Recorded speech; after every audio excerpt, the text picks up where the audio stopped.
Good evening, New Bedford Guide. My name is Chris Resendes, episode whatever. Real busy day today in New Bedford. A lot of stuff happening. We got two great guests tonight. We're dealing with two serious issues. My producer left his sound on. Sorry about that. Some technical difficulties in the studio. It's all right, buddy. Two guests. They consist of, and the topics consist of a mom who lost her son to drug use and a woman dealing with anxiety and mental illness and stemmed from PTSD. And we're trying to bring out these topics to normalize them, to reduce the stigma, to destigmatize, as that's the new buzzword, and it is effective. People need help. People need to come out and get the help. People shouldn't hide in the background that need the help. So we're going to go through that stuff. And on the topic of mental illness, this past week, the Dartmouth Police Department lost a great man, Officer Wally Garcia. If you've been to the Dartmouth Mall, everybody knew him, if you weren't from Dartmouth. And if you were from Dartmouth and you were my age, he probably chased you out of the woods while you were partying and booted you in the butt and gave you that second chance. He was that guy that talked to you and just, told you how good you had it and get home and did it the old-fashioned way. He was a good guy, very good man. Everybody that knew him knew that he was a kind, soft-spoken man, funny, great sense of humor. He was a Marine, served honorably, did 30 plus years in the Dartmouth Police Department. His services will be tomorrow. In Dartmouth, and just everybody it's a sad situation when things get to that point in your life where you have to make that decision. So just take your time, keep Wally in your hearts and thoughts and prayers, and his family, and the Dartmouth Police Department family as well. This is in the greater New Bedford area. This is not the first officer involved suicide in this area as of recent times. Mental illness, it affects everybody. And that's enough of that. Wally, rest in peace, my friend. Guys, last week Edwin and I were discussing I'm not going to call them refugees because they are Americans, but the families removed from the travesties happening down in Puerto Rico right now. Me and Toho Restaurant down on South 2nd just hired one of the people that came up. That's a good little story, and she's coming up here, and she started working right away. She's contributing to the community. She's working, and she's making some kick-butt desserts. They have very good, very tasty, and authentic cuisine from her culture. If you get a chance, head down there to the second location. It's down near the police station over there in the south end. Give them a try. The food's great, and try something different. And support businesses who are supporting people that struggle, like the people coming from Puerto Rico. It's a good story. Thank you, me and Toho, for being part of the solution and not part of the problem. Also today, guys, we're doing some news headlines on this episode. Our first guest, Manny DeBrito, was under the weather. Manny, I hope you feel better. We're discussing Dr. Durkin, Superintendent of New Bedford Public Schools.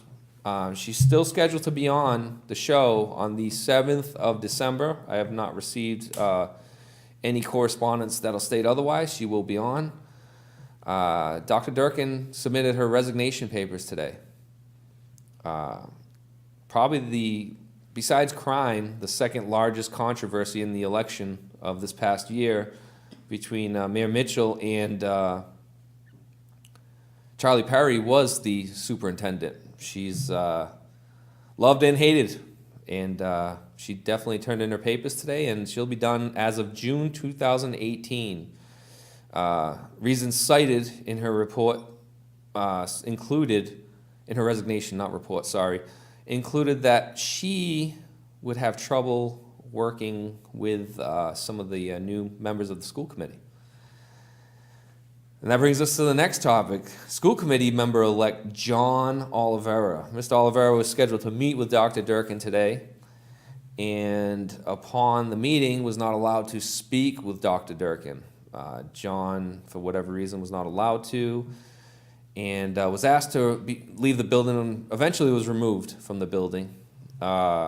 He was then served with a no trespass order from the school department. John is no longer, now mind you, he is a school committee member, and he is no longer allowed in the facilities, any of the facilities. So when he does pick up his children, he'll have to wait outside the property. He cannot step foot on the property. Hopefully this gets resolved. He did tell me that he is, I did speak with him today. He stated he did nothing wrong and that he is retaining a legal counsel and he's going to fight this. And he doesn't know, the way the trespass order reads is that unless he is summoned by the school department. So I'm assuming that that means that as of now, when he's supposed to be at a meeting or whatever, a scheduled event, that they'll have to technically summon him in order for him to be allowed on the property. Hopefully this gets resolved. That's ugly. We need to get the school committee in shape because now we have a big decision to make. And he was relieved at the resignation, he told me, because he now feels he can concentrate on setting the ship straight, as he put it, and finding the good superintendent, not off the DESE slate. He made that loud and clear. He doesn't want them to intervene and tell the city of New Bedford who are their options. He wants the city of New Bedford to find their option on their own. John, I wish you luck in your new endeavor, and hopefully this gets resolved soon, so that way you can fulfill your duty as a school committee member and do the city some good in your elected position. All right, guys, we got ourselves a great guest tonight. Our first guest, Adelia Pimentel. Adelia runs a mental health group on Facebook, quite a large group. I had reached out because I want to start talking about this issue. This is the first episode that we're dealing with this topic.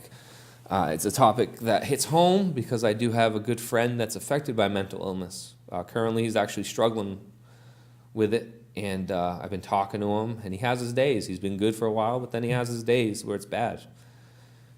If you look at him, he looks just like me except with hair, and just a normal guy, successful, businessman, and a friend, good-hearted friend. And he's struggling right now. And for a while, he hid it. And the purpose of this show, and I'm glad I found someone brave enough to discuss it, was to take away the stigma of mental illness, of anxiety, of depression, of suicide. A guy like Wally might still be here if he found the help that he needed in time and wasn't ashamed of his condition at the moment. I want people not to hit that last resort. I don't want people to feel like they have to hit the bottom when they're depressed. I would love to be able to open up the conversation and get it out in the open where we could have people that's, hey, I'm sick. My good friend Eric, when I discussed tonight's show, said everybody believes that you're sick from the waist down. But when it's from here up, you're crazy all of a sudden. And we don't want to do that. It's just like a cold. It's just like cancer. It's clinically diagnosed. And we want to, like I say, normalize it and get people to come out and get help they need before it's too late. Tonight's guest, let me stop rambling. I've talked enough tonight. Adelia Pimentel. How are you, man? I'm good. How are you? Thanks for having me. Oh, thanks for being here. You are very brave for being here. And Thanks. I met Adelia yesterday over at Marisol's, and we discussed this. And she was overwhelmingly nervous, as you probably are now. But you'll get over it. Yeah, my heart's pounding out of my chest right now. You'll be fine. Yeah. Adelia, you knew as a young person, we discussed it, that you had the anxiety issues. But then you said it really, really came through after you gave birth for your first child. Yeah. How did just go about like how you noticed it and the progress of the postpartum, or if you want to start back at when you were a kid and you started noticing it a little bit. How did you feel about the anxiety then and then as opposed to then after having given birth and it progressed? Well, like as a kid, I thought I was just kind of weird. I was just like, I knew it wasn't normal, but I was raised, we didn't really like go to the doctors for things or take medicine for things. So I just kept it all kind of inside. But I think once I had my first child, I mean, it hit me like a ton of bricks. Some of the first signs that I found myself doing, I did like a lot of like rituals, paranoid rituals, where I would constantly make sure the doors were locked at night, make sure that the oven was shut off at night.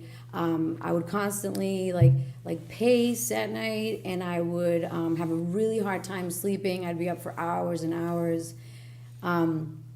And I actually, during the insomnia, which is a symptom of anxiety disorder, I caught this infomercial. It was about like 4 or 5 o'clock in the morning, and this was when I was 19, so it was a long time ago.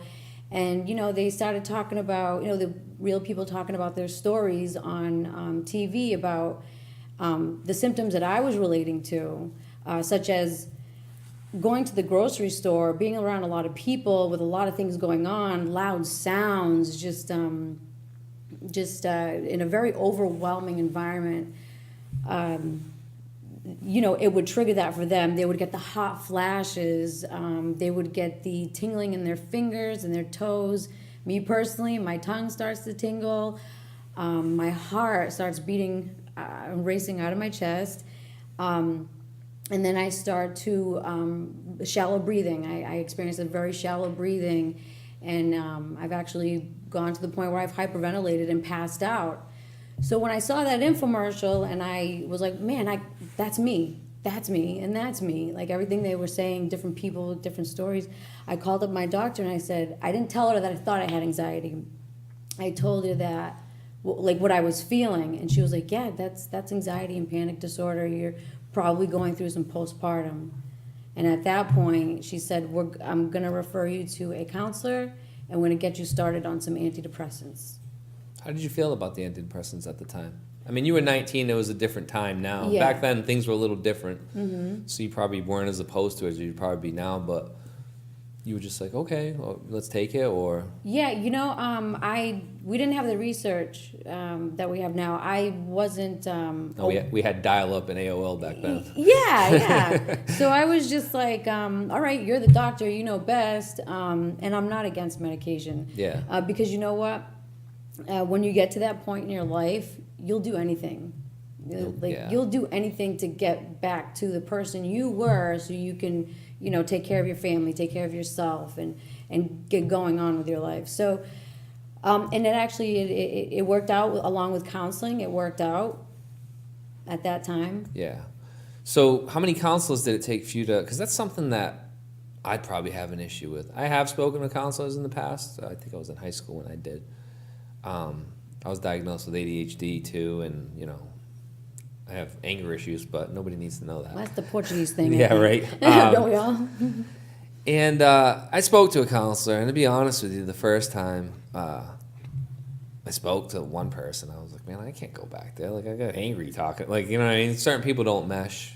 Did you experience that? Did you find that, I don't like this person, and I need to find somebody else to talk to? Because that's something that, the reason why I'm asking is, through research for this topic, a lot of people give up after their first counselor. Yeah.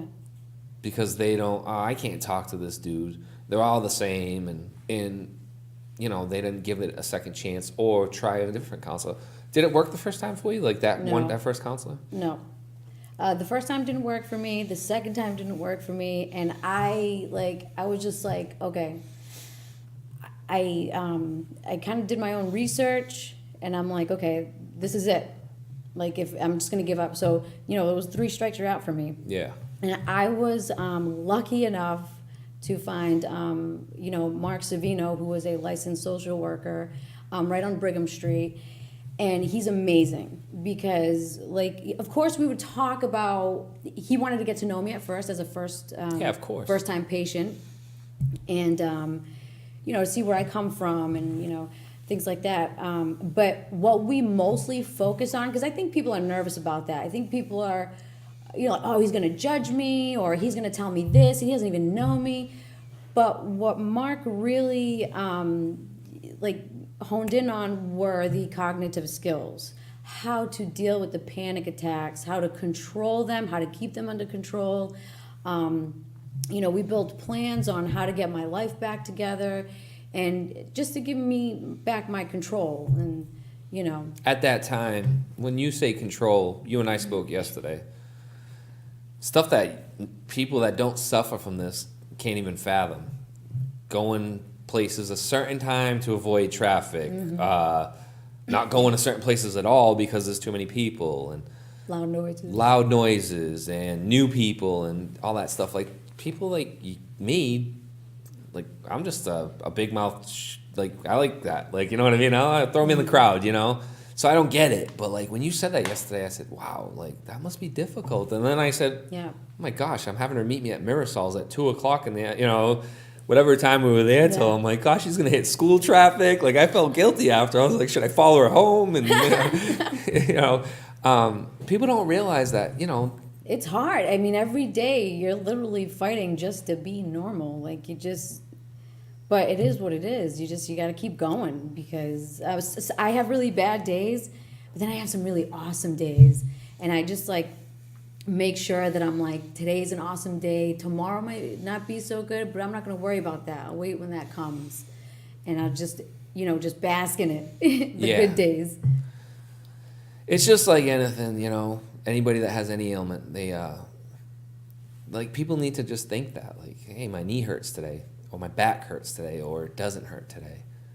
And they need to realize that, like, not you realize that, but people in general with a stigma of mental illness, and we need to be more accepting of it as a society and understand it more as a society. And hopefully that's what we're getting to with this show. And the reason why we're getting to it is because it deals with a lot more. Like, we blame drug addiction, which is not tied in with mental illness. I've been doing research on it.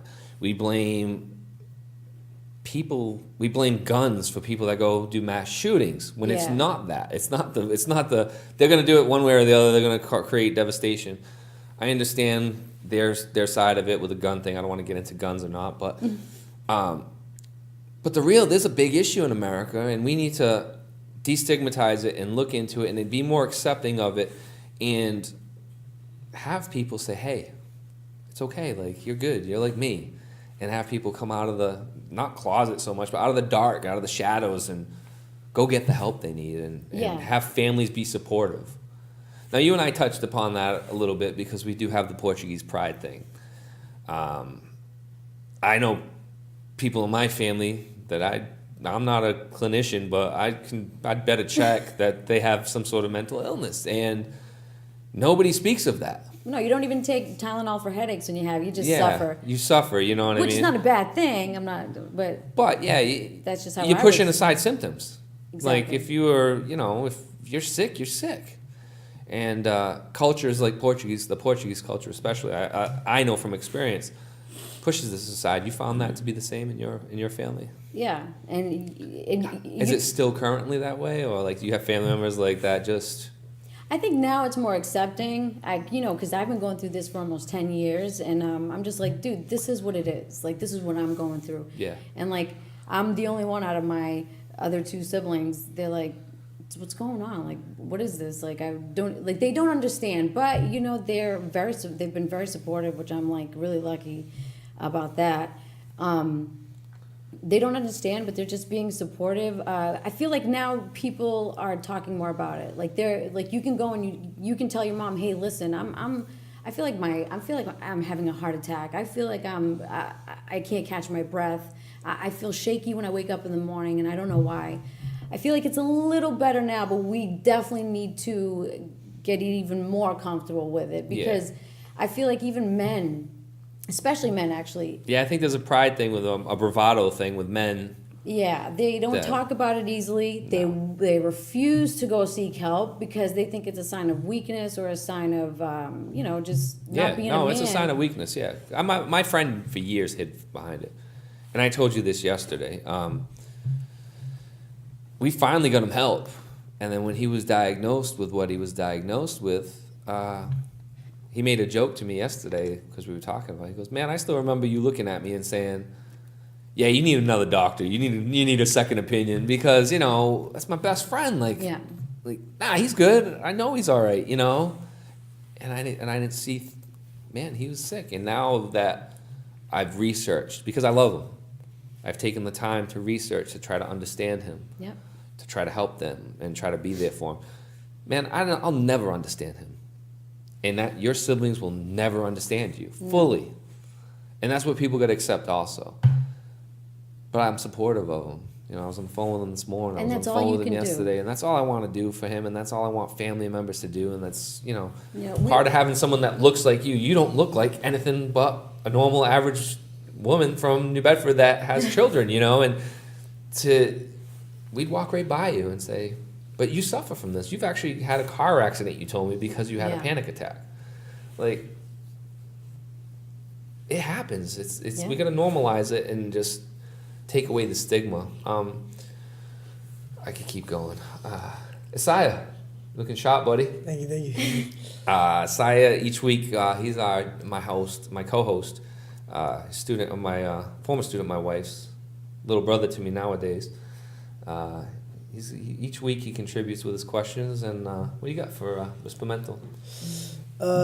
Aside from medication, what do you think are the best methods of treatment toward mental illness?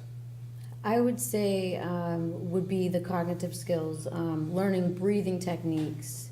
You know, breathing in through your nose, 1, 2, 3, 4, hold, and breathe out. Exhale through your mouth, 1, 2, 3, 4, and repeat it because it actually brings the oxygen back to your brain. Yeah. Because when you're hyperventilating, your blood tries to get to the most important organs of your body to keep you alive, but the other parts are like, yeah, cool, you just pass out. No worries, you'll be alive. Don't worry. Yeah. So I would say the cognitive skills. I would also say exercise. These kids always, each week, you take one of my questions from me. Slowly he's trying to take over my show. Sorry to interrupt, but him and I got a personal beef here. I don't know. He's pretty good. He is pretty good. He good. is pretty good. Go ahead. I'm sorry, Adelia. No, and that's all I would say exercise. You know. Yeah. Thank you.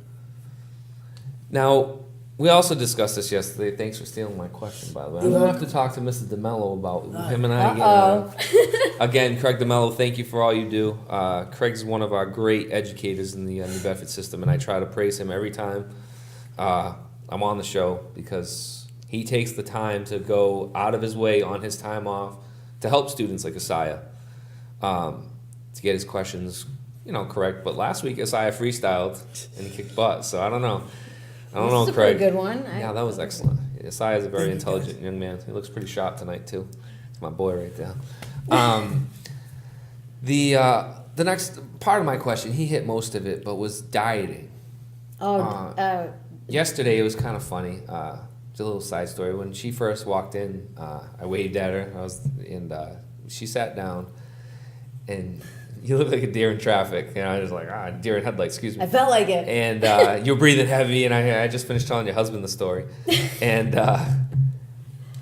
I said, man, I got to get up. Like, I was talking to her, and I could tell, like, you were a little bit uncomfortable. Like, I was like, so I'm like, all right, let me go get her a drink. So we're at Mirasol's, and what do? I go get her a chippy. A caffeine drink. I just load her up with caffeine.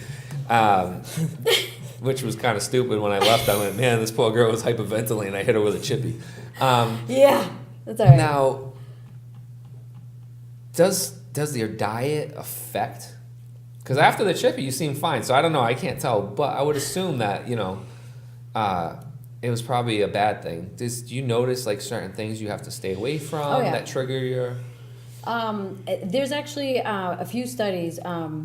A professional that I talked to said that he doesn't he's never heard or seen the correlation from your diet to what's happening with your anxiety or the mental illness.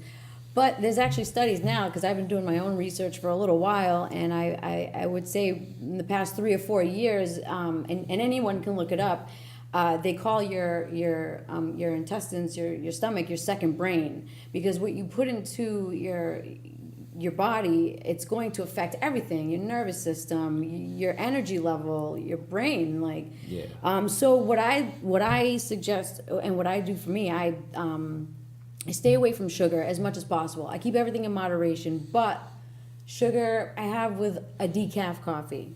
And that's the only time I have sugar. Carbs, I don't eat a lot of bread, which is hard for me because I'm Portuguese. I enjoy Me my too, popsicle, you know what I'm saying? But yeah, so I'm married to Miss Carbohydrate, so it's tough for me to diet as well. yeah, it's easy for me to stay away from carbs because I just know how it's going to make me feel. It makes me feel hungover, and then like immediately almost after. I thought I was diabetic, but I had gone to the doctor so many times. I got blood work done, and I was completely fine. Yeah. But yeah. Now, I talked to a friend of yours, Dave Eaton. Oh, that guy? Yeah, we spoke today. You were his, I don't know what to call it, student of the month, I guess. He put a spotlight student of the month. Spotlight He does student it of the month yeah. over at South Coast Krav Maga. Now, I make jokes about your height because you brought it up, so now I said, all right, she doesn't. I give you permission. Yeah, but It's you all brought it good. up, so you're like, all right, so now I just jump on it. But 4'11", and you're kicking butt over at Krav Maga. And I talked to David, and he said, man, she walked in, and she was quiet, and she did her thing for a couple of weeks, and now she just kicks butt. And if he didn't spotlight you, he would have never known your story. But he did say that he's noticed throughout the weeks that your confidence, and he just attributed it to your learning. So, he didn't realize that you were this nervous of a person with anxiety, that you've moved on and you just kick butt now. And you mentioned exercise, was an organized exercise and like something like that, where you're doing some self-defense stuff, and just, did that really bring out some more confidence in you? Did it help your anxiety at all, or? Yeah, I definitely. I've actually been thinking about doing Krav Maga when their old location was on Church Street. But I passed by it a million times. I'm like, I don't know anyone. I don't want to go there by myself. And Yeah, all the typical stuff, right? yeah, I mean, I've never even been a part of a team. I didn't play sports growing up. I didn't do any martial arts or anything like that. I'm like, man, this is kind of, I don't know if I want to do this, but. Anyway, so it took me a while, and then I had talked to my counselor about it. I'm like, hey, listen, I think I might be able to benefit from this. He said, it's not going to cure you. I don't want you to go there and think, oh wow, I'm cured. But if you think that that's what's going to help you, whatever it takes, just do it. And then a few months later, a friend of mine messaged me. She's like, hey, there's this place on called Krav Maga on Tarkin Hill. And I was like, yeah, I know that place. She's like, they're doing a female fitness challenge. She's like, you should do it. And because she was doing it, shout out to Shannon. Yeah, she got you going. Because I had somebody there, it made it feel so much better. And plus, you know what? When I got there, all the chicks were so cool. Dave was super awesome, super nice. Every class was different. I couldn't get bored if I wanted to. I didn't miss a single class. It was 6 weeks, and I was there every single time, because now I feel like at the moment I'm not seeing my counselor anymore. The Krav Maga has become my therapy. When I'm there, I don't think about it. I don't need to think about it. I don't think about anything else. And also the techniques that we have worked on that I've learned when I'm out with my kids. I got into that car accident because I hyperventilated and I passed out. I lost control. After that, I was like, I feel scared. If I pass out again in public with my kids, who's gonna help me? Who's gonna protect us? Like, who's gonna protect my kids if I'm out of commission? So now I go out in public with my kids, and I almost have like a backup plan. If I see something or someone circling us, or just being suspicious, I'm like, I'm gonna roundhouse kick. I'm gonna send a nice palm heel right to his nose, You built the confidence about you. Yes, and that's awesome. Yeah, so it's been huge for me. In the past year, my husband sees the difference. My family sees the difference. I feel good too. It's helped me a lot. I'm glad you just brought that up. You just segued into our next question, topic in concern with that. Your husband. otherwise known as your Xanax, as you called him Yeah. yesterday. He's outside. He In came human in today. form, in Yeah, human he's form. Marine, a New Bedford police officer, a veteran, and a good husband. I met him for the past 5 minutes. He's personable as all hell. He seems like a good dude, a guy I'd love to have a beer with. He supported you. You've had 2 kids since your first. Yep. And he's been there the whole time, and he actually pushed you to do this. Come on, and he helped Yes. push this. Yeah. And him and I talked, and we both think that this would be your first step to just like another level of getting through this anxiety that you deal with. Yeah. You got to do the things that you're scared about. Yeah. Even though when you're and I out there- asked you, we're gonna get to that too. I asked you to do something else tonight, and you were like, "Yeah, let's do it." Your husband, what does he do for you? He's my security blanket. He's my best friend. I know it sounds corny, but it's Not corny. man. There's no one else on this earth, and I've told this to him. Would ever go beyond the way he's gone. He's never been frustrated with me. He's never, we don't get into fights. He doesn't act. He's never been through it. He's never had a panic attack. He's never experienced, anxiety on a daily basis. But he's just there for me. He hugs me randomly. He tells me how much he loves me. Tells me how beautiful I am. He's like my biggest cheerleader. He's awesome. He's an amazing human being, and I'm very lucky. I got one of those at home too, just a female version. And she's not a sniper. She's pretty good at trap shooting, but she wasn't a Marine sniper. So, Yeah. guys, she may be little, but she'll hit you with a roundhouse, and her husband can touch you from like 1,500 yards away. So be careful. Yeah. So if you come at me, your first lesson of Krav Maga will be free. Yeah. And her husband probably won't let her get close to you anyway. So he's out there with a scope somewhere. Yeah. What's the last thing? We went through your support group. I wanted to touch upon your support group. Now, you went out and you're doing stuff like this, which is cool. Like, I started this show, I don't know what the heck I thought was going to happen with it. I really didn't. And now that I have this platform, I discuss with the people, and I'm a very religious man, and I try to be a man of God, and God didn't put me in this position without trying to help. Like, it'd be a waste. Yeah. The way I feel. And here you are, I bring you up, and then you start, and you get your own problems, but then you go and you start a group for supporting other people. How's that going? What made you start it? Was it part of your own therapy? Just go through that. Yeah, sure. I've been wanting to start it for a few years, but the whole stigma, people just like, oh yeah, that chick's crazy. I knew she was crazy. Yeah, I am crazy, but it's not because I have anxiety or panic. No, you're a Portuguese girl. I'm Anyway, Portuguese. Go ahead. Yeah. It's a given. But no. My shout out to my best friend Matt, who loved Portuguese girls and their craziness. Yeah. It's like bread and a pop sec. Yeah, you gotta have it. Yeah. So the group, does it help you? Does it? For me, I started it up, I think, around August. My husband being a police officer, I hear a lot about what people don't hear about. Yeah. And one thing, because he knows I'm very passionate about it, is the suicides. I don't get any names. I don't get any personal stuff. He just comes home and he's like, yeah, there was 3 attempts and there was 1 successful. And I'm like, are you serious? Yeah. In one day. And I'm like, I heard about this young girl, and she was a new mom. She had a baby. This happened sometime last year, I believe. This past summer. And I'm just like, why did she feel so alone? Why did she feel that she couldn't turn to anyone? There's got to be a way, even if maybe she's had friends that kind of brushed her off, or I don't know, and I can't speak on her behalf, but maybe she would have felt comfortable going on a page like this. And we do have resources. We do have a list of resources in New Bedford or in the locally, where you can get in contact with someone who can help you, or even just message me. I'm not going to be biased. I don't know you. I just know what I've experienced. And man, if it was around, and maybe she would have reached out, and she, a little girl wouldn't have been motherless. You know. It just broke my heart. And I've been in that dark place where you feel like the people around you would just be better off without you because you feel like you're not contributing. Through the depression, you just, and the panic attacks, it takes so much energy out of you. Sometimes I couldn't even get up to just, clean the kitchen counter.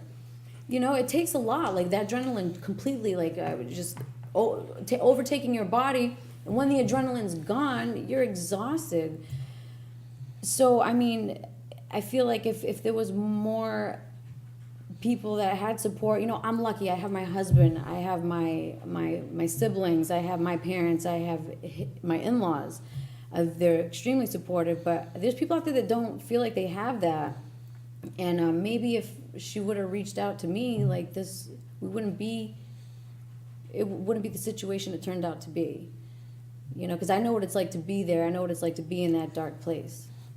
My best friend's worst enemy is loneliness. And that's I think that's what a lot of people that deal with depression and anxiety and, well, not anxiety so much because you were like the opposite, like get away from me. You don't want to go to the busy places, but and I hope that people know that there's resources. We're gonna post them up. I'm gonna post your group up. And again, I've said this with domestic violence, opioid addiction, any topics, breast cancer awareness that we did that show, just email me at Chris@New Bedford Guide, and I'm forming a pretty good team over here of people that'll help you. Anything that I can help you with, I'll make sure. If you got a problem, I'll find out how to help you. That's today's goal was to get somebody help, and we had this brave young woman come out and just normalize it. She came out of her comfort zone to make people see that normal people have it. Like you just walk by her, she doesn't look like the crazy cat lady. You know what I mean? I am. Yeah. But it's. I love my cats. Yeah. I'm not a cat guy, so you and I are off to. Well, I'm an animal person. I'm an animal person too. I got a dog and 2 cats. I just love animals. I'll just keep a bulldog and a Rottie. That's it. That's all I need. You're missing out. I had a cat, man. They're just plotting to kill you the whole time they're in existence. No, they're like, my cats are more like dogs. Oh, I love them. But you came out of your comfort zone, and she'll be here to help you. You just heard it. She formed this group for people that need help. So if you're out there and you're watching, and you feel like you have any type of mental health problems, anxiety, depression, suicide, there's people out there that'll listen, man. You're normal. It's just like people with bad backs or people, like I said, you're not just sick from here down and crazy from up here up. You're sick and there's help. And there's people out there that'll help you. And I promise you, if you email me or email the show or get in touch with Adelia, she'll send you the proper place. We got a couple people out there that have some comments. Christina Agia, great job, Adelia. Aw, thank you. Kaya K. Madera, she's doing a great job. I hope she's not nervous or uncomfortable. I can tell you one thing, she's nervous. Her hands, I don't even know how, she's probably got no epidermis on her palms right now. She's been rubbing them suckers the whole show. But you're doing a great job. Thank you, guys. Everybody's just saying you're a good job, bunch of thumbs up.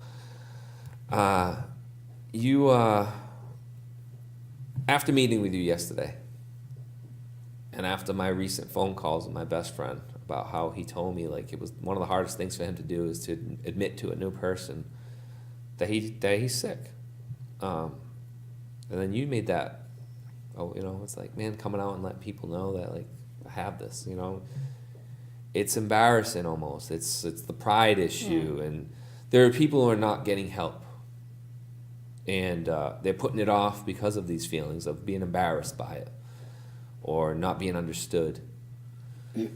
So I drove home, and this show, I don't know what the hell happened to me.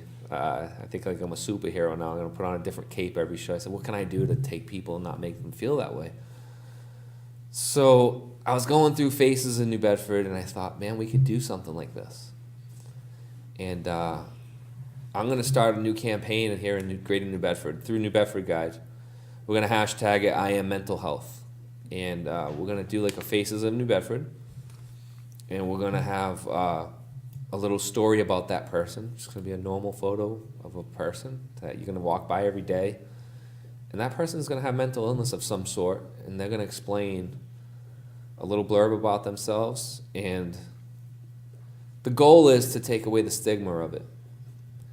And each week we're going to have this on the New Bedford Guide and on my show or whatever. It doesn't even have to be attached to me. I don't care, but I want it to go through. I'm going to reach out to South Coast Hospital, see if they want to be a partner in this program, which I'm sure Pete's been a great asset with us over at the South Coast Hospitals. And Adelia, before the show, I told the story. She thought it was a good idea, and she's agreed to be the first one. So as soon as we get that started, seriously, shout out to you, man. That's incredible that, you came here and then I'm like, all right, you know what we're going to do? We're going to put plaster your face everywhere on top of it. I know. And you're just like, okay, But, which is awesome. I yeah.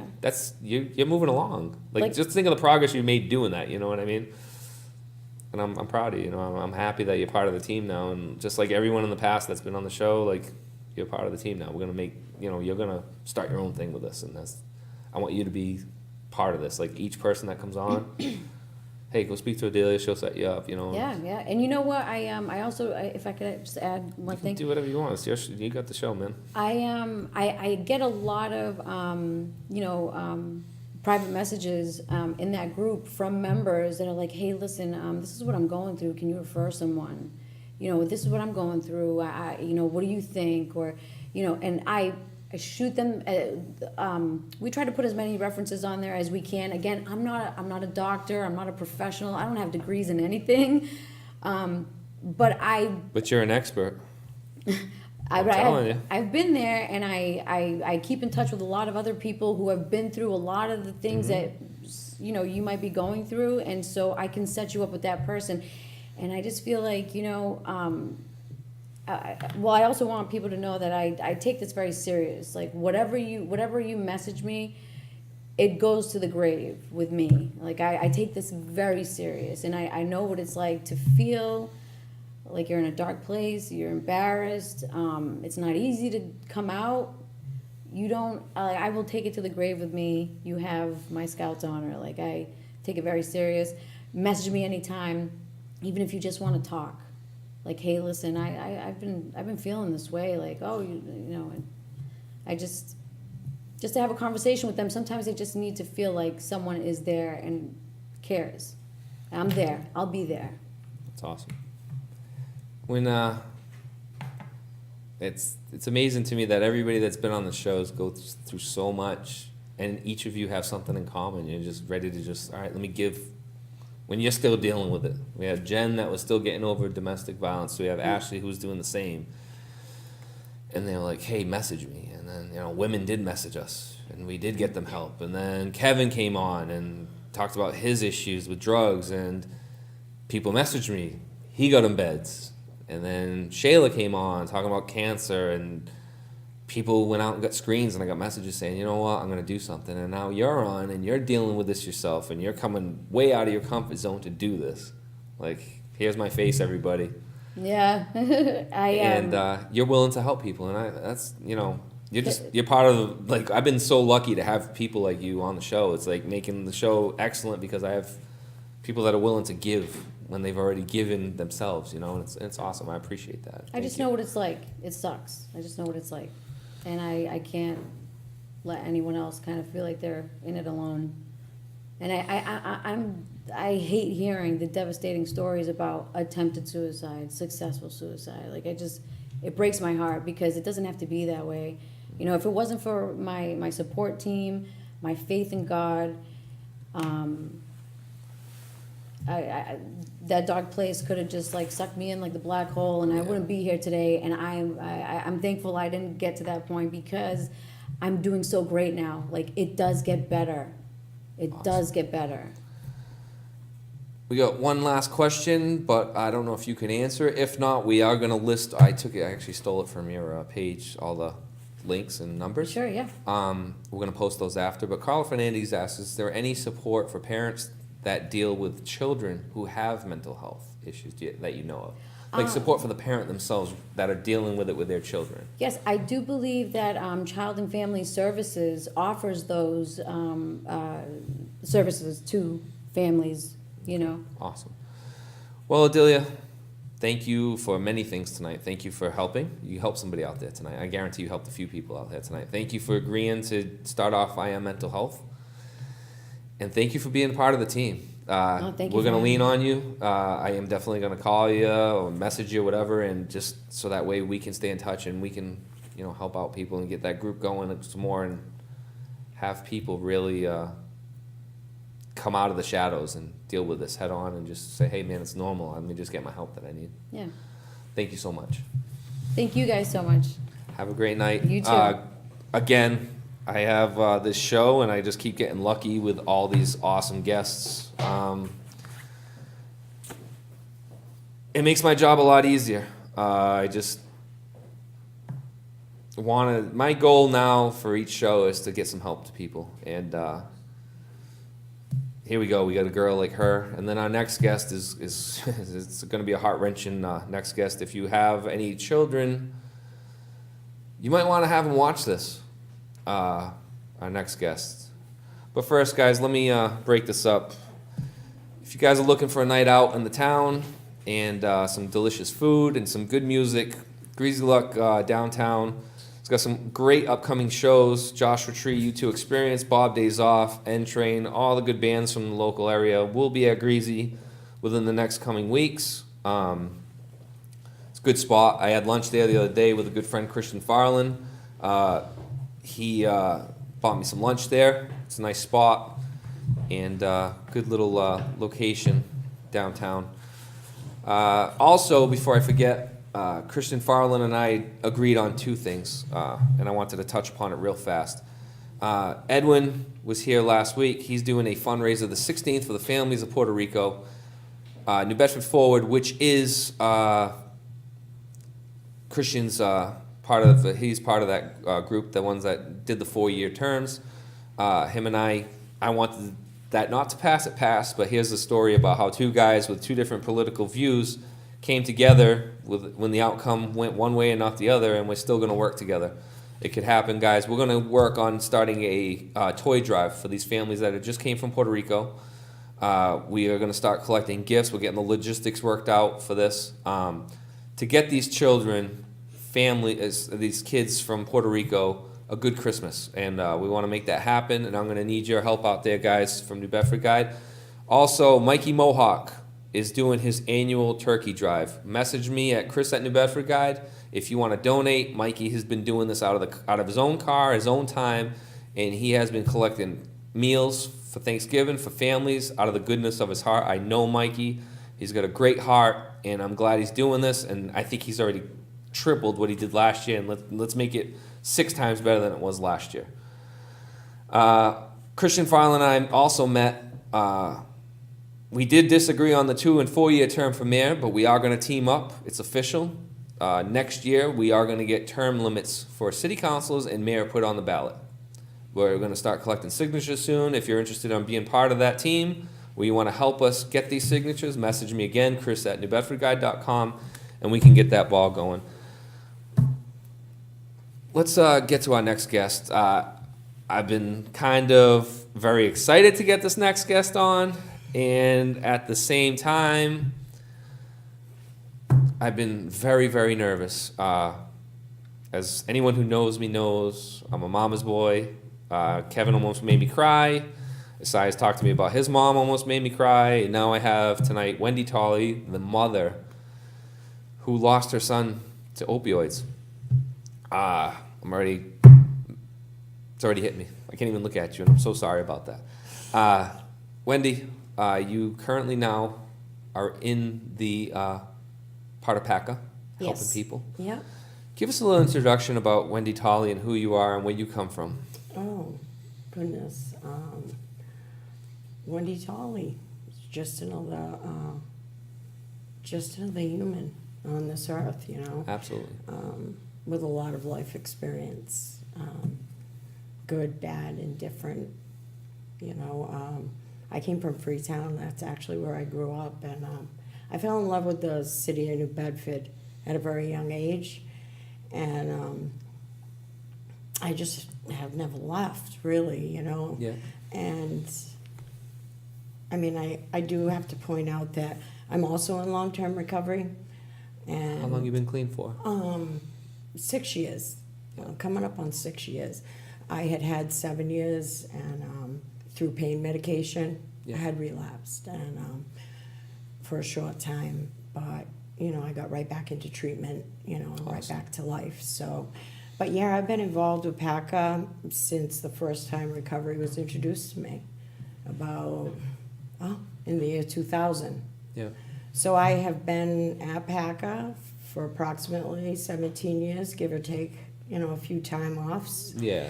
But I would say that it's home to me, you know. It's comfortable. Yeah, it's kind of like, you know, when you know you're somewhere you're exactly supposed to be, kind of a thing. Absolutely. So, but I mean, I just go out and go about my day, you know. I'm a pretty quiet person, you know. What do you do over at PACA now? I'm the lead case manager for the housing program. It's a permanent supportive housing program that PACA's had for many, many years. You got some new fresh blood in there. Oh, yeah, we do. Yes, we do. He'll be on the 30th. Jamie Casey. Mm-hmm. Tell us a little bit about Jamie. I know you had nothing but good stuff on the phone the other day when we talked. You know, it was a difficult transition for me, you know, because I had never met him. Yeah. It's kind of an interesting story. Short, you know. Take your time. I, The mic's yours.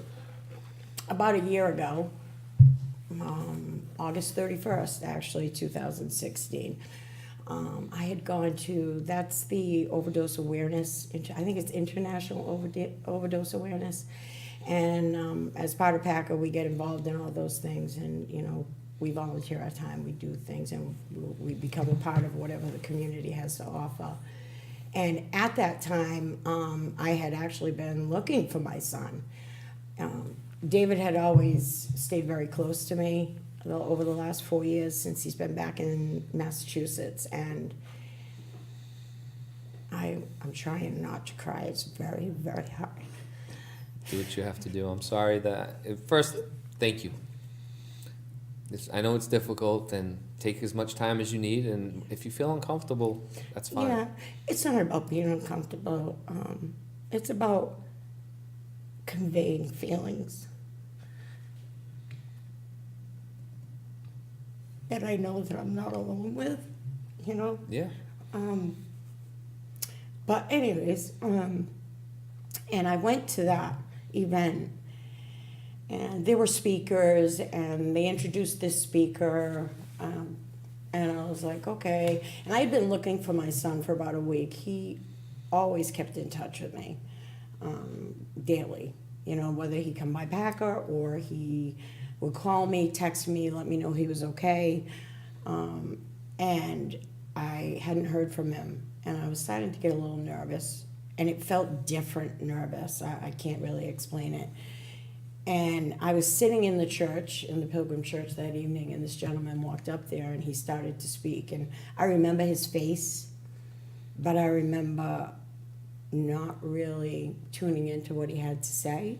You had other Because- stuff on your mind. Well, actually, at that moment was when I realized that I probably was never going to see my son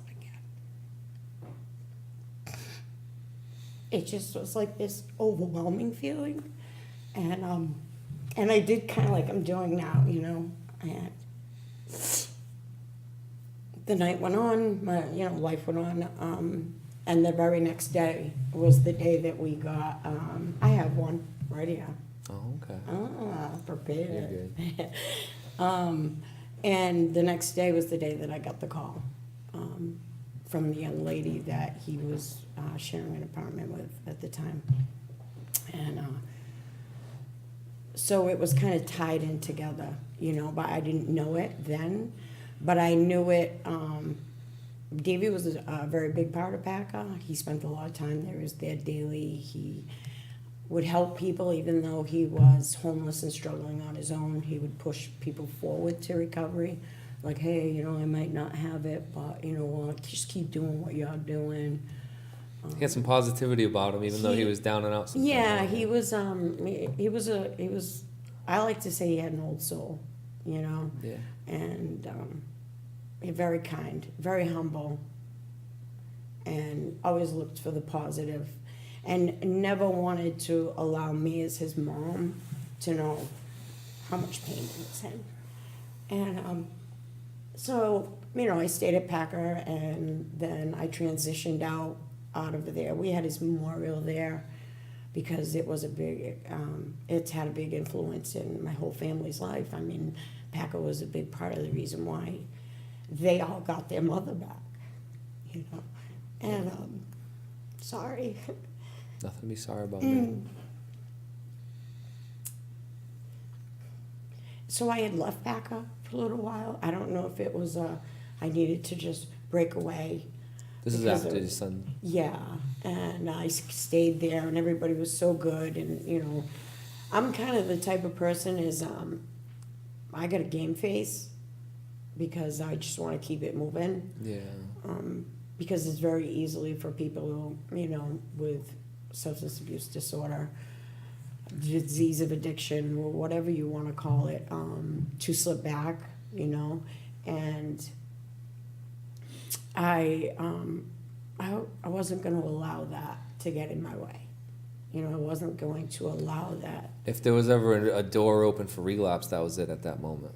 Yeah, like that was a ticket, you know, Yeah. in that world, it would be, oh, well, people would probably understand, or people would probably expect it, you know. And you're just trying to kill your feelings. Yeah, and you know, sometimes I can. Well, no, I'm stubborn all the time, and I was like, yeah, no, it's not gonna work. It's not gonna work for me. Not something noble like, oh, it's not gonna solve anything. I just was being stubborn, and I was like, no. There's a reason for me still being here with, you know, with the damage that I had done through my substance use.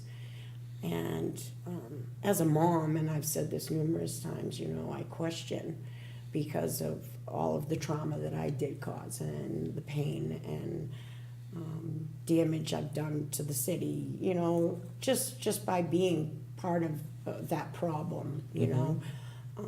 Why him? Like, why not me? You know, and I play that tape all the time, you know. And when I decided to go back to PACA back in June, Carl House had said, well, you know, we have a new director, you know, things are fresh. And I'm like, I understand that, you know. He said, well, I'd really, you know, I want to talk to him and I'd like him to meet with you. And I said, well, of course, you know, he's going to be the director of adult services. So I waited in a room and this man walked in and I was very nervous because I had been there for so many years. You know, I didn't know what to expect.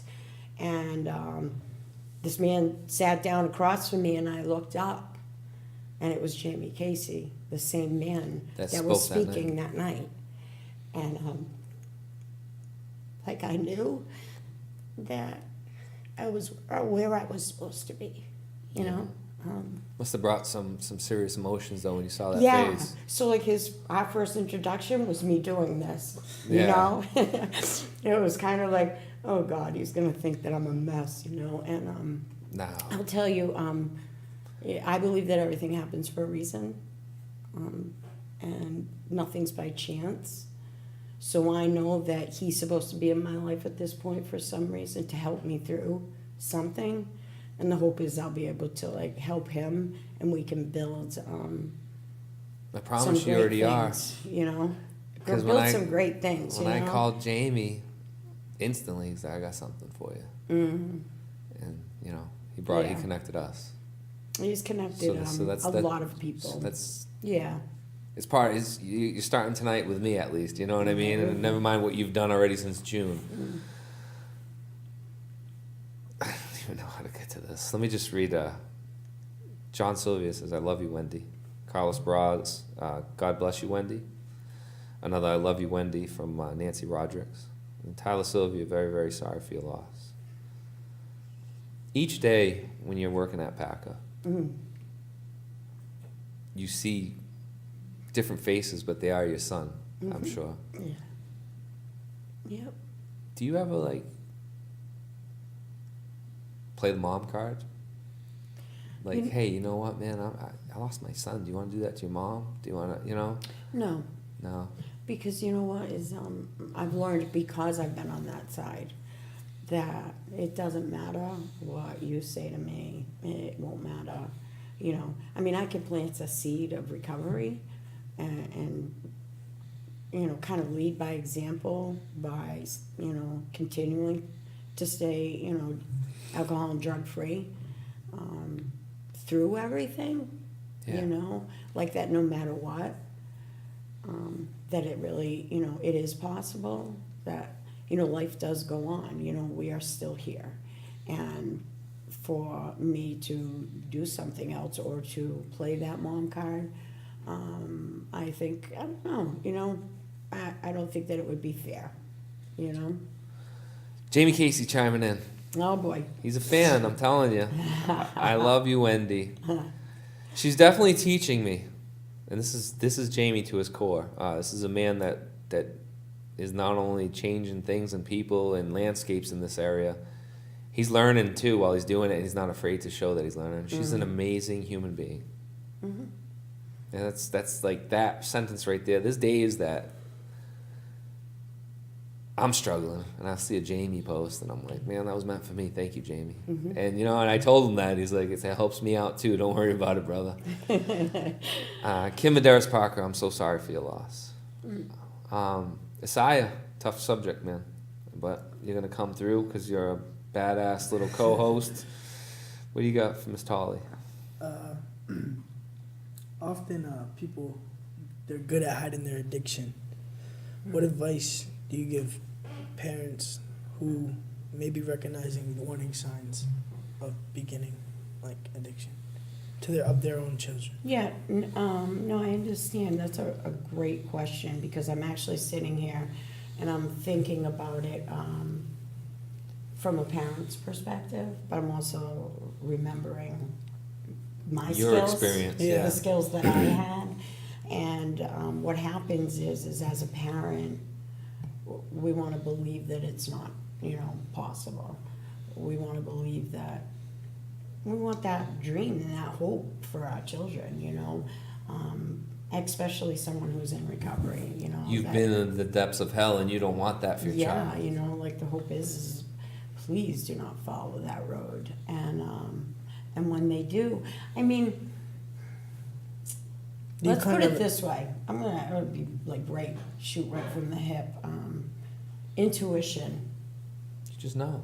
you know, if you have a gut feeling, not a suspicion, not a, you know, if you have a gut that something isn't right, then something isn't right. Whether it's substance abuse, mental health, maybe depression, serious depression, you know, that's tied into like suicide and hurting oneself. If there's a gut feeling, then follow that gut. Don't, you know, don't like harp on it, but you know what, be more hypervigilant Yeah. to your children, you know. I have another son that struggles with the same thing, and he's, you know, continues to struggle, and it's really hard because, you know, for both of them, you know, through all of this, is as a woman in recovery, as another person in recovery, I should say, it's I know I'm powerless over them and, you know, what they're caught under. The terminology is starting to change to, I guess, to remove labels. So it used to be called the disease of addiction, and now we've moved towards substance abuse disorder. But whatever it is, it's like I know that I'm powerless over what they're doing, you know. You can't force the person to do what they're gonna I do. can't fix them, I can't force them, and that's all we want to do as a parent. You get what I'm saying? Yeah. But as a mom, you know, I reserve the right to feel like I failed. You know, not it deep and, you know, self-centered, oh, my fault, that kind of a thing, but I reserve the right to carry some guilt and shame. I think that kind of like helps me to stay on the right track, if that makes any sense. It absolutely does. You got to make it better now. I saw your finger go up like, What do you think, like now, like, what would be the first step you would take as a parent? Like, just finding out. Like, definitely, like, you definitely found out. Like, what would be the first step you take? I would probably reach out to,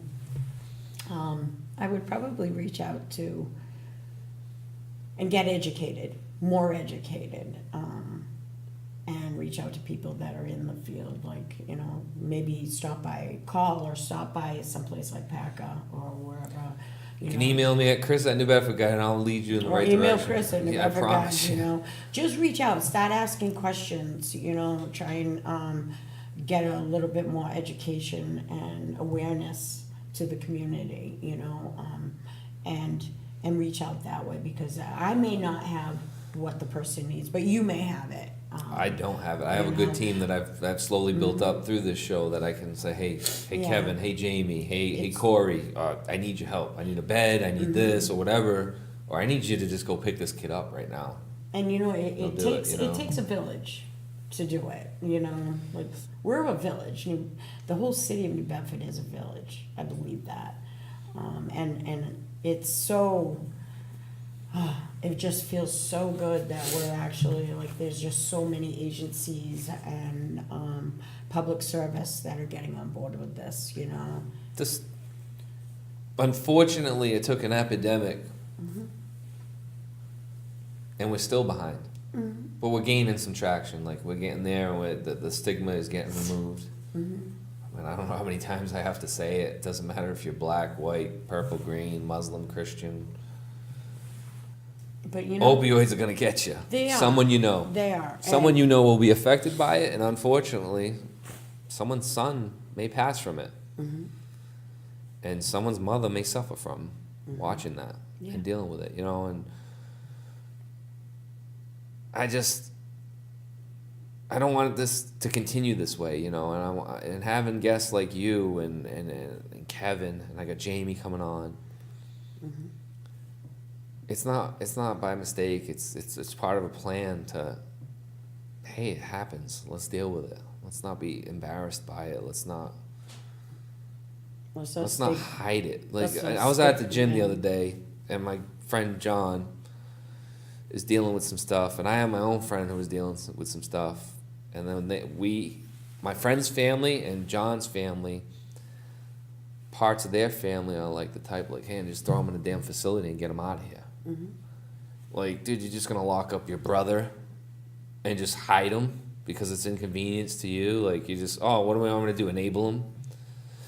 And John and I had this conversation, and he killed my gym time, but I love the kid, and it was, you know, and we had a great conversation about, like, man, this loyalty to your family. You owe your family the time to deal with them. It's not enabling them, dude. You're loving them. And actually, Adelia and I yesterday during our meeting, we were talking about, she said the word enable, and I'm like, man, you're not enabling loved ones. You're loving them. You have unconditional love, and if you don't, there's no loyalty, and then you have the character flaw, I feel, you know, and you just got to be there for them. And like you said, you can't force people to get help. No. I'm not saying you feed their addiction, but I used to look at it this way, where I'd be like, man, you're just helping them out. If you love somebody, you want to see them at night. Or You don't want to not know where they are. Yeah, you at You don't least want them want a phone dying in a call. freaking cold alley Yeah. somewhere. I mean, it's, You know, it's just like, and then you got family members that just don't see this, and now it's enraged because I have someone that I love that's been affected by it, and I'm like, man, you just can't throw your brother out to the curb because it's inconveniencing to you and you're embarrassed by it. Like, that's bullshit. Like, you know, it happens. Help be part of the solution. Be there for them, and they're gonna get help. If you sooner or later they will get help. But don't be estranged from them, because you know, at the end of the day, you're gonna feel guilty when it's too late and they're gone and you just gave up on them, man. You just can't give up on loved ones. Like, you just don't, like, put your dog down because he's not behaving correctly. You know what I mean? You don't do that to an animal. You're gonna do it to a brother, a sister, or a son. You know. So when people like Sai ask, "Oh, what do you do as a parent?" Just love your kid, be there for them, and don't worry about like the idiot saying you're enabling them. They're gonna get help sooner or later. Like, you know, especially they know it's not right. Like, they know shooting dope is not right. That they shouldn't be doing it. Like, they know that. Like, it's not a news flash to them. Like, oh shit, I shouldn't be doing it. Oh man, what am I doing? Let me get out of here. This isn't such a bright idea. Let me go get help. You know? Like, you know, and then it's just. But I used to be like that. I come from a corrections background.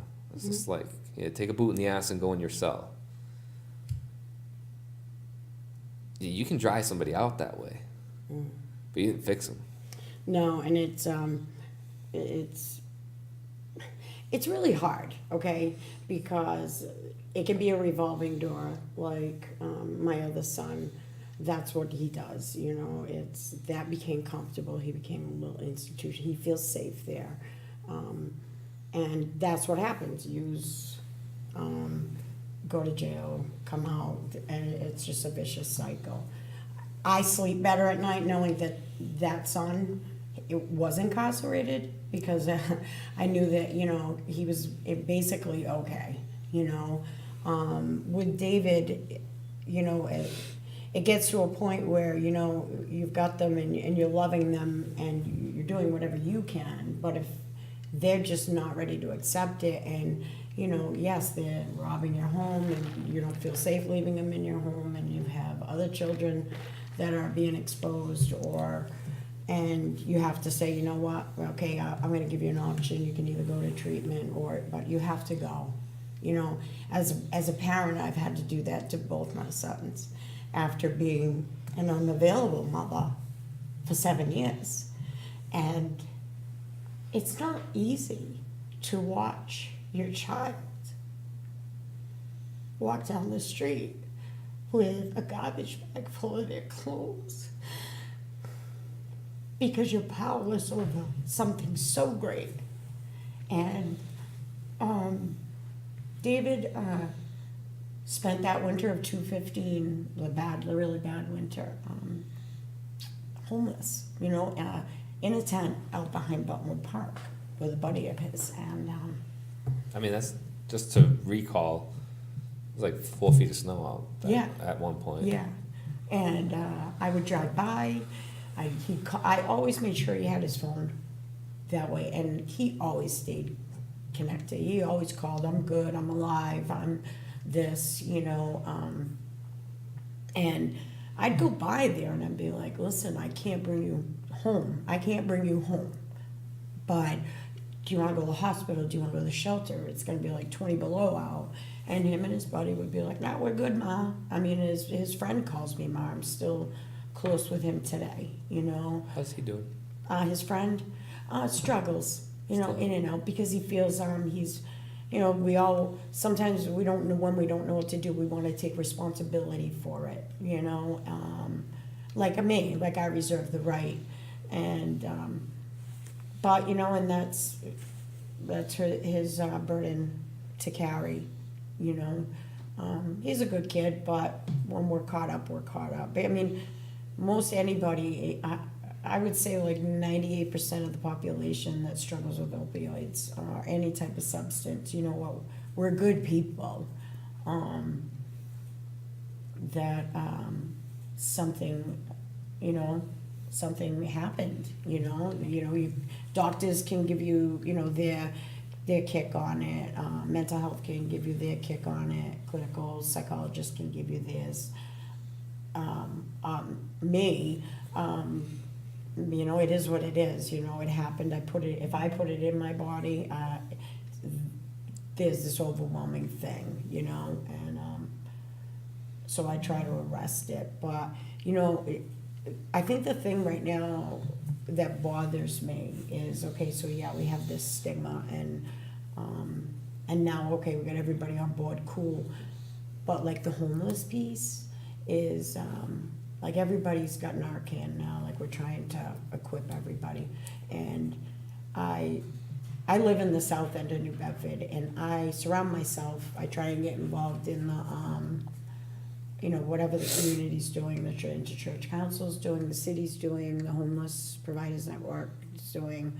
And I have homeless right at the end of my street. I have the clubs right at the end of my street. And so there's people either passed out from alcohol, passed out from substances.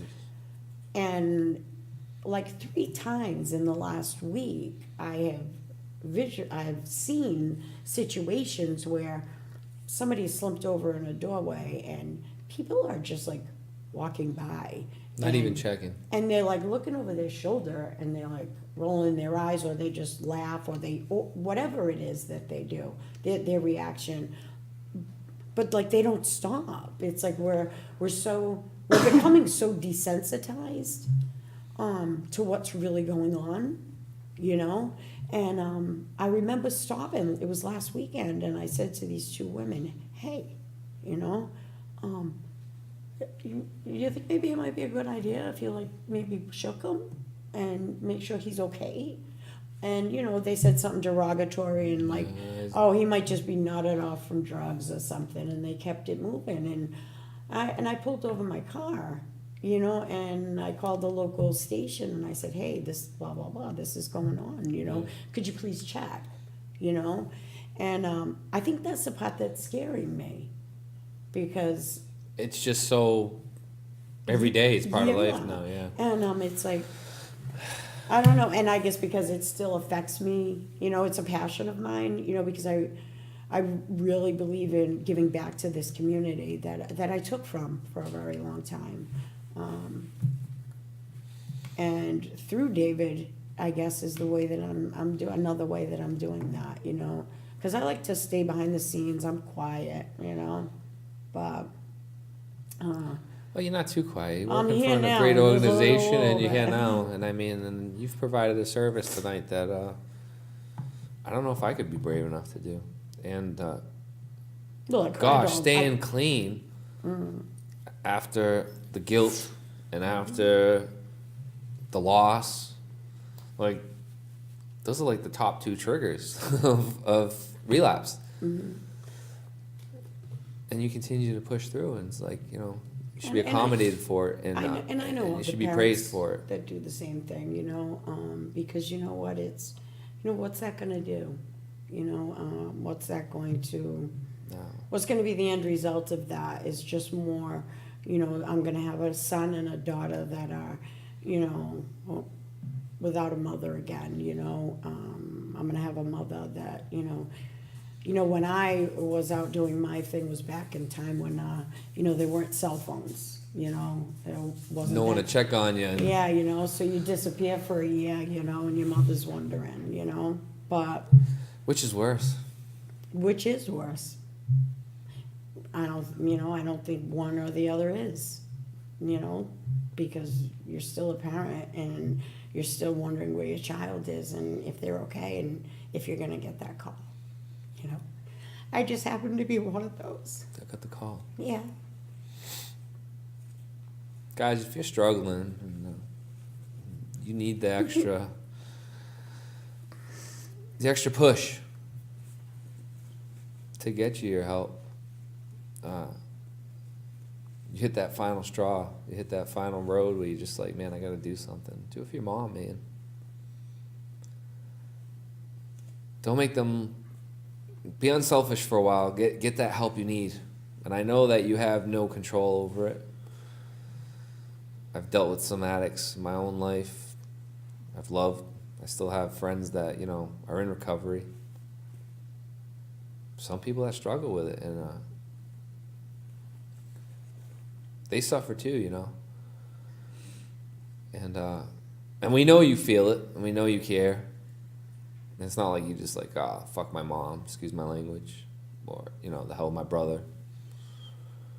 I know you feel that, but maybe tonight, like, reach out and get that help you need. Come see me. Go to Packer tomorrow morning. Go see Jamie. Go see Wendy. Email me. come see anybody. I can't get you a bed personally, but I've gotten to know a few people, and they've done it for me already. Like, I will reach out immediately upon reading that email, and I'll get you the help you need. I don't want... Man, if we help one person tonight, I'd be happy. If we help one mom tonight, getting that phone call, Mom, come bring me to rehab, come pick me up, bring me to the hospital. Tonight worked. You know, Wendy's loss and her strength to come back and do what she's doing and continue the fight for others. Don't take that for granted. Like, and I keep saying this, and I'm not talking down to anybody watching right now struggling. I know. Because I understand, like, it wasn't like your son was like, I don't care how my mom feels. Like, that's not the case. He loved you, you know, and you love him. But maybe they just need that little push, and hopefully you did that tonight for somebody. And I accommodate you for the strength. And here's the thing, folks. I called Jamie Casey, and I'm like, if anybody's going to find me this mom that's going to help me with this. And here came Wendy, and, like, I got a phone call. And generally when guests call or message me, it's just like, hey, what's up, man? Let's do the show. Let's talk. Let's meet. Wendy's one of the first people I didn't meet face-to-face prior to the show for a reason. I struggle with moms. And personally right now, like, I'm sitting here, I'm like, man, you selfish little jerk, you know, like, she lost her son. Who cares what you feel like? And I avoided it a little bit. I'm not going to lie. I'm not as strong as you. Yeah, you Nah. are. Yeah. And thank you. That's all. I really can't go any further than that. Like, I hope you help somebody and through your loss.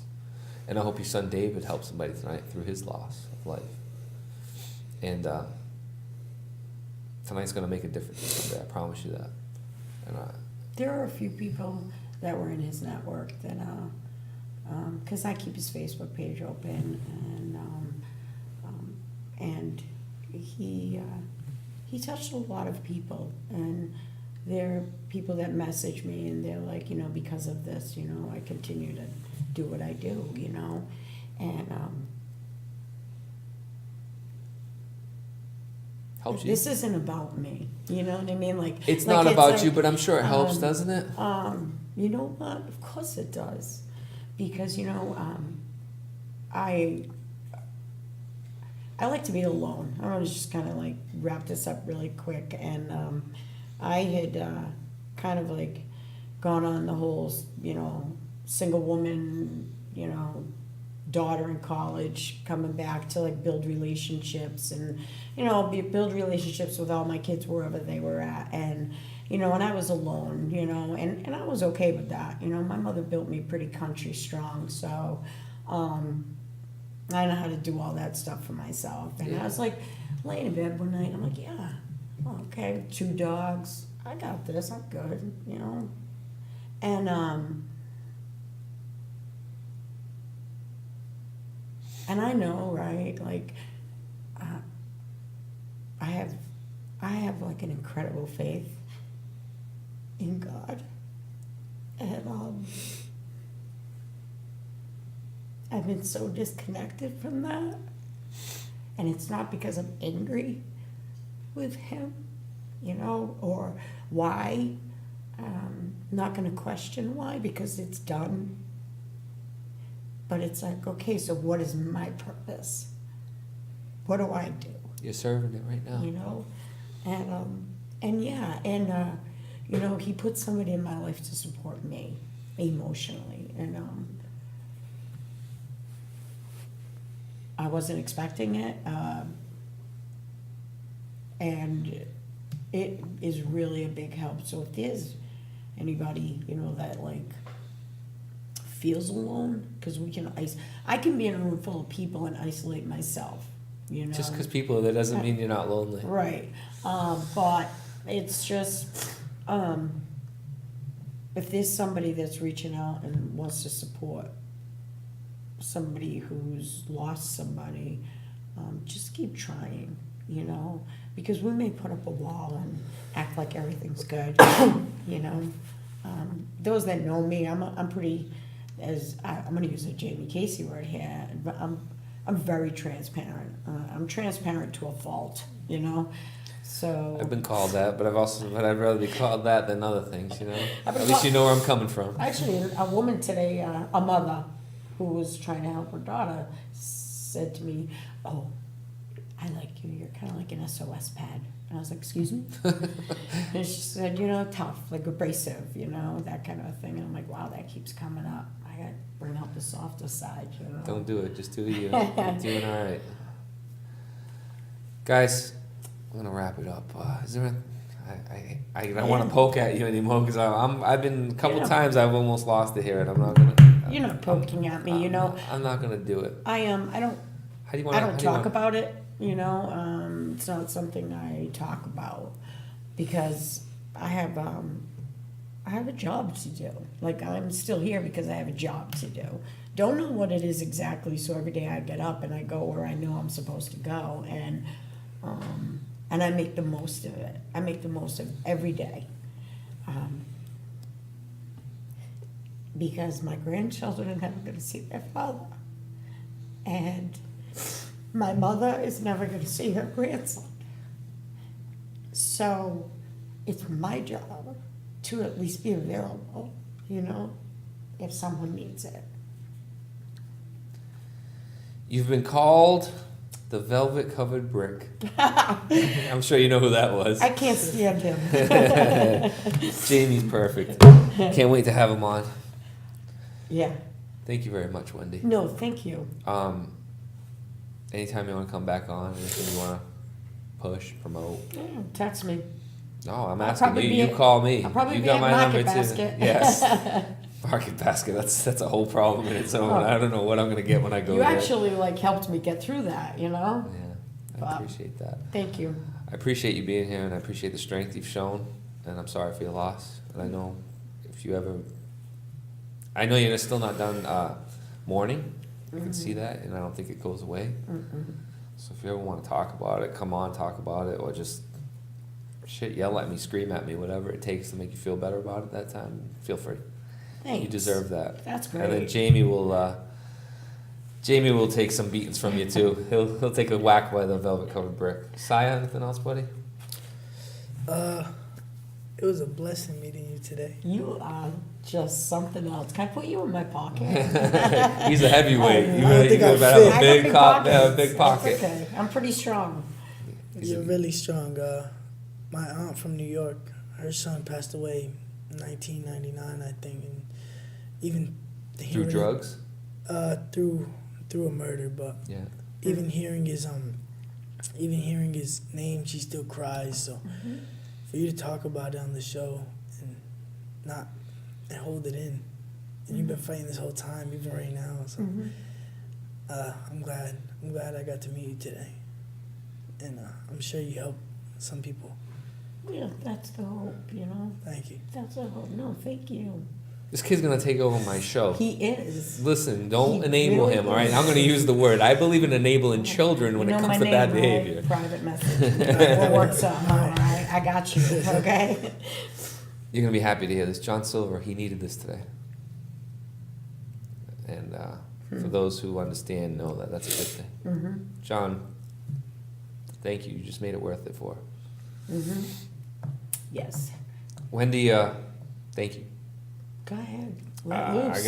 I gotta promote shows and do ads here, and I can't even breathe. Great show tonight, guys. We had two solid guests. Adelia broke out of her comfort zone to discuss anxiety. She was amazing. She, when I tell you, when I met her yesterday, she couldn't breathe. I didn't realize how rough she had it. And at that moment, I said, man, this is serious.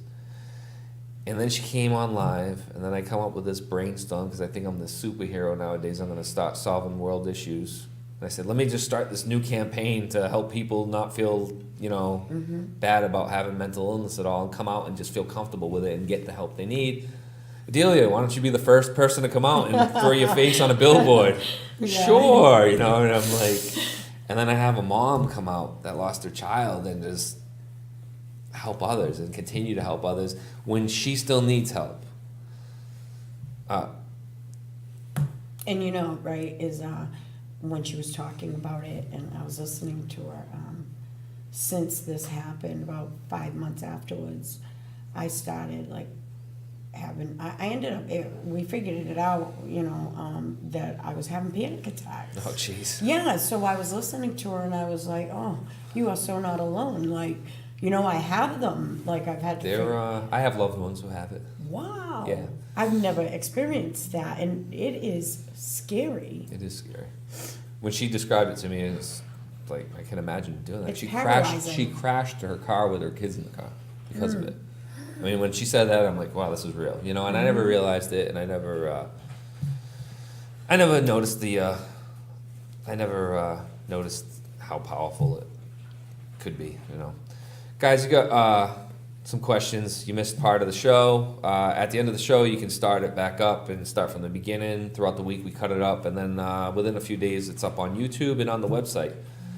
Tonight's show was very important for a lot of reasons, and we broke ground on some issues, and we're going to continue. Next week, there's no show next week. I'm going to miss you guys, but I am going to enjoy my Thursday off with my family, and my wife is going to enjoy 8:30 when my kids turn into gremlins, with me there to help her out.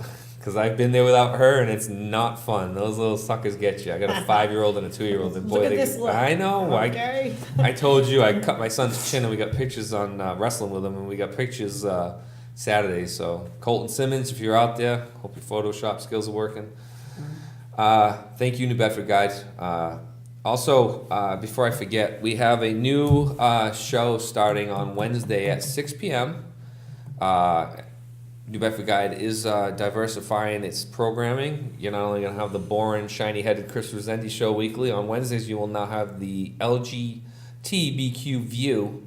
It's hosted by the South Coast LGBTQ Network. It's 6 p.m. on Wednesdays. They'll be discussing topics ranging from homelessness in the community to mental health in the community and abuse. I was schooled on the domestic violence shows about, because I just kind of forced the male on female issue. Yeah. And they're going to discuss the male on male, the woman on woman, and issues like that, as well as parenting. Some interesting topics will be discussed on that show for our diverse programming on New Bedford Guide. We'll be doing other shows as well. I think we're doing some finance shows as well. So that's going to be the second weekly show on. Should be interesting. It'll definitely be different from my show. Mike is really trying to change this New Bedford Guide into a resource, one-stop shop for all types of information. It's not just your standard times, grab the newspaper and get your, we're trying to do things and actually make a real impact on the community. And this new show is going to be part of taking away and bringing out a community that's kind of put aside, just like the people with panic attacks, just like the people with addiction. It's all tied in. Yeah. And it'll help shed light to some topics that people aren't familiar with. I know I'm not. Yeah. I'll be tuning in and I'll be learning. I'm accepting, but I'm unfamiliar with that community. So we'll learn some stuff, and I'm sure the community will as well. Make sure to stop by our sponsors, Greasy Luck and Me and Toho, and especially Me and Toho. Get there and support the restaurant, as he's supporting families that are coming from the devastated island of Puerto Rico. Also, Edwin Cartagena on the 16th of December will be doing Gifts to Give. Christian Farland and I have decided we are going to back that up. We are going to start a toy drive for the kids that came from Puerto Rico. We'll have details on that. I'll probably go live and post some stuff on the Bedford Guide here next week as soon as we get the logistics figured out on donation spots. But I believe there are 73 children in New Bedford from Puerto Rico that were affected by the hurricanes, and we are going to give them a good Christmas. I promise you that. We're going to work hard at it. And email me also if you want to get involved in the term limit signature campaign to get it on the ballot next year. I think that's a very important step in keeping our government fresh and accountable. Guys, if I don't talk to you, enjoy your Thanksgiving. Mikey Mohawk Tavares, you're doing a great job with the turkey drive. I owe you a meal for family. Hit me up. And anybody interested in helping Mikey, it's a grassroots as you get operation. He is providing Thanksgiving dinner for a lot of families in need. email me, message New Bedford Guide, and I will get you his contact information. I mean, this is like as grassroots as possible. It's a kid in his trunk of his car, driving around, collecting donations from Jamie friends, was talking about him. and just Yep. dropping them off at homes. It doesn't get as grassroots as that. Isaiah and I, Isaiah's first job with me here. He doesn't know it yet, but Isaiah's providing his mom with Thanksgiving dinner this year. He'll be buying his family from his hard work at the show. Thank you. Wow. Some Thanksgiving this year. You're gonna step up as the man in the house, homie. Yeah. That's a big deal. Thank you. No, thank you. You're earning it. I get a lot of views from you, as you put it. The most use for me. Thank you, everybody. South Coast area, New Bedford Guide followers, we appreciate you and your continued support and viewership. Have a happy Thanksgiving. Enjoy your weekend. Stay safe and be kind. Thank you.